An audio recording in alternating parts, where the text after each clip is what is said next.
Como é decepcionante ter uma nota de R$ 50 como essa aqui na mão da gente, né? Uma nota como essa aqui, que não vale nada, uma nota falsa. Às vezes a gente se engana recebendo uma nota de dinheiro falsa e não saber diferenciar uma da outra dá um prejuízo danado. E quanto à salvação espiritual, será que existe a verdadeira e a falsa? E como saber se é verdadeira, se a minha salvação é verdadeira? Será que se eu fizer uma profissão de fé dentro de uma igreja, então eu tenho certeza que sou salvo? Será que eu fizer a oração certa de entrega da vida para Jesus, eu posso estar garantido com relação à minha vida eterna? Ou então ir à frente num apelo, declarar minha confiança em Jesus Cristo, me batizar nas águas, participar de uma cerimônia de batismo, ser membro de uma igreja, ter o nome lá certinho no hall de membros, frequentar os cultos, dar os dízimos? Será que essas são coisas que nos dão segurança, são provas, são evidências da nossa salvação? Nada disso. 1 João capítulo 5, versículo 13. Escrevi estas coisas a vocês que creem no nome do Filho de Deus, para que saibam que têm a vida eterna. Nós sabemos, temos certeza de que temos a vida eterna, prestando atenção aos critérios que João escreveu em sua primeira epístola, 1 João. Antes de a gente prosseguir e ver quais são essas evidências, entenda que João tinha uma razão muito forte para fazer essa afirmação. Mais ou menos 50 anos depois de Jesus Cristo ter morrido, sido sepultado, ressuscitado e depois dele subir aos céus, 50 anos depois, mais ou menos, no ano 85, falsos profetas e falsos ensinos apareceram dentro da igreja, estavam ganhando espaço. Esse movimento veio a ser chamado mais tarde de gnosticismo. No que consistia o movimento gnóstico? Basicamente da ideia de que tudo que é material e físico é mal. Então o gnosticismo vinha da filosofia grega, que dizia o seguinte: o mundo material é mau, não presta, foi feito por um Deus mau. É claro que isso é uma grande mentira. Gênesis afirma claramente que Deus fez todas as coisas e tudo que ele fez era bom. Mas o gnosticismo insistia em bater nessa tecla e dizer que o corpo também é mau e só aquilo que é espiritual é que é bom. Isso levava a dois tipos de comportamentos opostos, antagônicos, que entraram dentro do cristianismo. O primeiro comportamento é o comportamento de maltratar o corpo, porque o corpo é mau.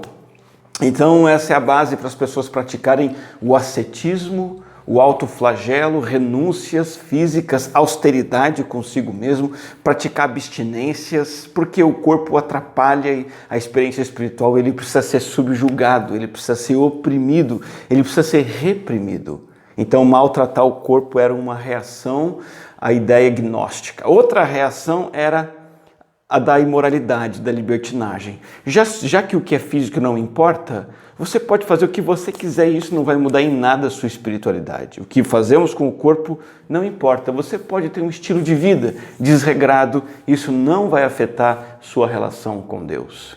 Se isso é grave, algo mais grave ainda acontecia dentro da filosofia gnóstica. Eles pensavam que Jesus Cristo, se a matéria é má, não pode ter assumido a forma de matéria humana. A vida física, a morte literal, o sepultamento literal, a ressurreição em carne era negada por esses filósofos, esses hereges. E negavam também a nossa ressurreição. Então veja, eles diziam assim, o Jesus aí que tanto pregam, ele é verdadeiro, mas era uma aparição, era um fantasma, é só um espírito, uma alma sem matéria, sem corpo. E veja como isso ataca o coração da fé.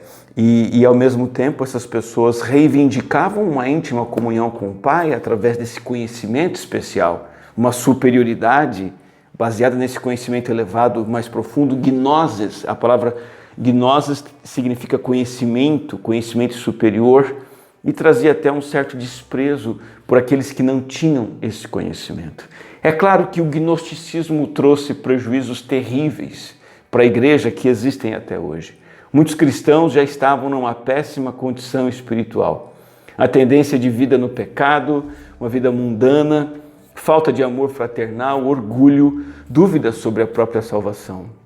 E pior, ao negar a verdadeira humanidade de Jesus, estavam negando a verdadeira obra de salvação, a verdadeira expiação. Porque se Jesus não foi Deus em forma humana, se ele não foi fisicamente real, seu sacrifício pelo pecado foi uma ilusão. Ele efetivamente não morreu pelos nossos pecados e nem precisava, porque a matéria é má, tudo que temos que fazer é elevar o espírito. A Bíblia diz muito claramente, meu amigo, minha amiga, de fato Cristo sofreu e morreu na cruz para que ele pudesse ser o sacrifício aceitável e substitutivo pelo nosso pecado. A visão bíblica de Jesus confirma que ele é totalmente Deus e ele se fez totalmente homem. A heresia gnóstica foi a mais perigosa do cristianismo durante 300 anos, mais ou menos, nos 3 primeiros séculos. E não é à toa que todos os apóstolos, Paulo, Pedro, João e os demais, refutam veementemente essa mentira, porque ela enfraquece e destrói o coração da nossa fé. Inclusive, a objeção era tão séria que a tradição da igreja, a história da igreja diz que certa vez João estava se banhando num banho público que havia em Éfeso e estando ali ele soube que Cerinto, o principal líder gnóstico, tinha entrado no banho público e o que ele fez foi imediatamente sair para não compactuar daquele momento com aquele homem herege. Ele abandona abruptamente para não estar com aquele homem. Este João é o João que escreve a primeira epístola e ele diz no capítulo 1 da sua primeira epístola de João, versos 1 a 3, o que era desde o princípio, o que ouvimos, o que vimos com nossos olhos e contemplamos e as nossas mãos apalparam, isto proclamamos a respeito da palavra da vida. A vida se manifestou, nós a vimos e dela testemunhamos e proclamamos a vocês a vida eterna que estava com o Pai e nos foi manifestada. Proclamamos o que ouvimos e vimos para que vocês também tenham comunhão conosco. Nossa comunhão é com o Pai e o seu Filho, Jesus Cristo. Veja que João afirma aqui a pessoa única de Jesus Cristo. Este que era desde o princípio 100% Deus, ele também é 100% homem. Nós vimos, ouvimos, tocamos, ele se manifestou publicamente no batismo, ele encerrou sua manifestação ao ser crucificado, sepultado, ressurreto e depois de subir ao céu. E ele realmente viveu, morreu, foi sepultado e ressuscitou para a nossa salvação. O falso ensino estava produzindo falsos cristãos. Então João vem e defende a verdade, o verdadeiro ensino, a plena humanidade de Cristo e reforça que há critérios pelos quais você pode determinar a genuína conversão. Porque o engano estava produzindo falsos cristãos, assim como uma nota falsa pode enganar você. Assim você pode enganar a si mesmo, talvez sendo um falso cristão. E o que João vai fazer aqui nessa carta é apresentar os testes, as provas, evidências ou critérios pelos quais se pode determinar a verdadeira conversão a Cristo. Se você passar nesses testes, você tem motivos para desfrutar da sua salvação eterna com grande certeza e alegria e aperfeiçoar-se cada vez mais. Se você não passar nesses testes, não se engane, tome providências antes que seja tarde demais. Este não é um assunto de pouca importância. A essência da sua salvação eterna está em questão. E nesse primeiro estudo, nesse primeiro vídeo, eu quero me ater apenas ao primeiro dos testes que João trabalha na sua epístola. É o teste que aparece aqui no versículo 3. Nós proclamamos o que vimos e ouvimos para que vocês tenham comunhão conosco. Nossa comunhão é com o Pai e com o seu Filho, Jesus Cristo. Primeiro teste, você desfruta de comunhão íntima com Cristo e com o Pai? Esse é um elemento essencial da salvação. Desfrutar de comunhão com Deus vivo, com o Cristo vivo. Essa é a comunhão que João, o apóstolo, experimentava e aqui ele nos chama a experimentar com ele também. Por isso, mais adiante, em sua epístola, no capítulo 5, versículo 1, ele vai dizer: Todo aquele que crê que Jesus é o Cristo, é nascido de Deus, e todo aquele que ama o Pai, também ama o que dele foi gerado. É característico em um verdadeiro cristão que ele tem amor por Deus, amor pelo Pai, amor por Cristo. Você sente esse amor, você vive esse amor, você pratica esse amor. Cerca de 250 anos atrás, a partir de 1740 mais ou menos, houve o que se chama o Grande Despertamento na América do Norte, o grande avivamento espiritual nos Estados Unidos. Conversões aconteciam em grandes números dentro das igrejas. Havia muitas experiências emocionais, choro e etc. E então um problema surgiu e teve que ser tratado naquele tempo. Muita gente estava se achegando ao movimento espiritual protestante, mas apenas querendo as bênçãos da salvação. E principalmente a bênção de ir para o céu e escapar do inferno e nada mais. Multidões de pessoas declaravam suas conversões, mas demonstravam em sua vida prova alguma que confirmasse a declaração de que tinham aceitado Jesus. E muitos críticos começaram a dizer com razão que aquele suposto movimento de despertamento espiritual era, na verdade, um grande movimento emocional apenas, sem conversões autênticas. A evidência a favor da verdadeira conversão teve que ser esclarecida. Um dos principais pregadores daquele movimento se chamava Jonathan Edwards. Esse pregador desse tempo de avivamento foi também o grande encarregado de lidar com esse problema. Espera aí, como é que nós sabemos que nesse movimento de pessoas declarando sua fé em Cristo, como nós podemos saber quais conversões são verdadeiras e quais são falsas conversões? Estudando o tema, Jonathan Edwards acabou criando um termo famoso, o título Santas Afeições. Afeições santas, para explicar a prova máxima da verdadeira conversão.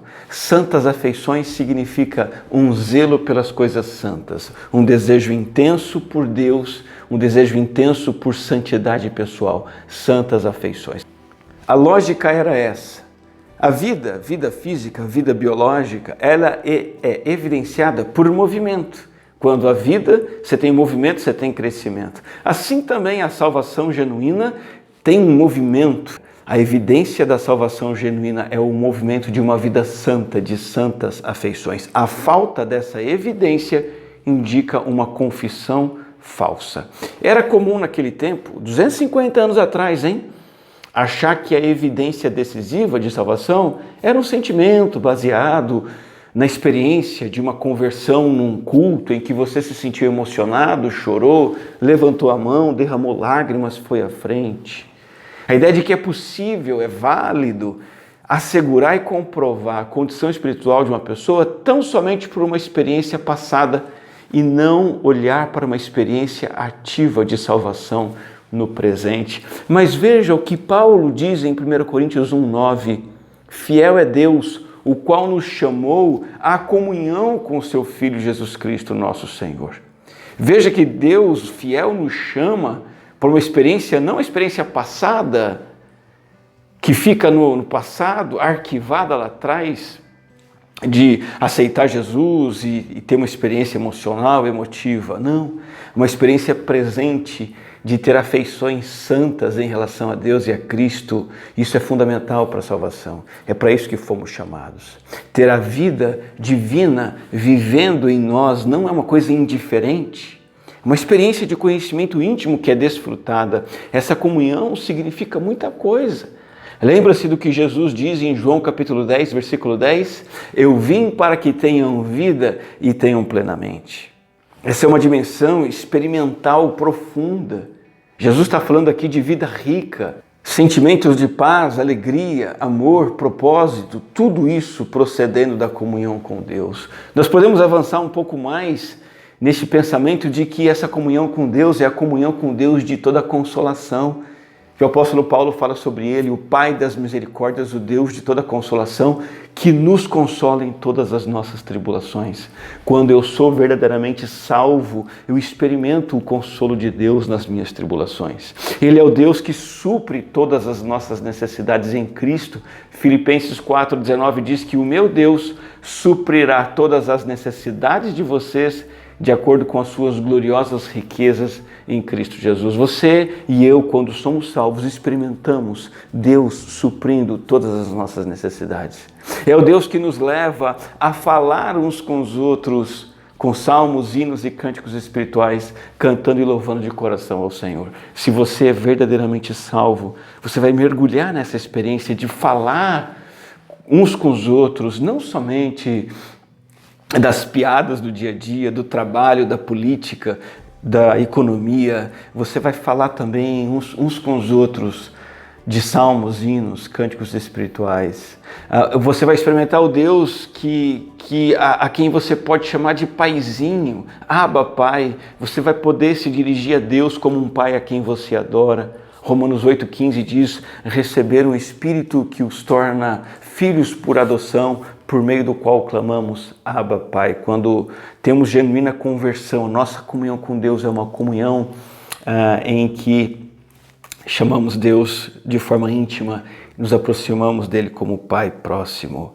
Nós temos comunhão com Deus a quem buscamos e de quem nos aproximamos nas horas difíceis e encontramos ajuda. Hebreus 4 diz: assim aproximemo-nos do trono da graça com toda a confiança, a fim de recebermos misericórdia e encontrarmos graça que nos ajude no momento da necessidade.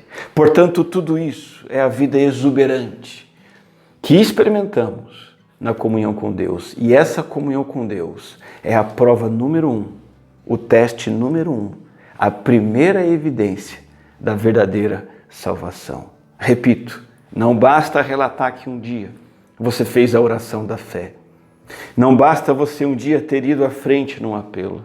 Não basta apenas você dizer que aceitou Jesus, se batizou, ser membro de uma igreja.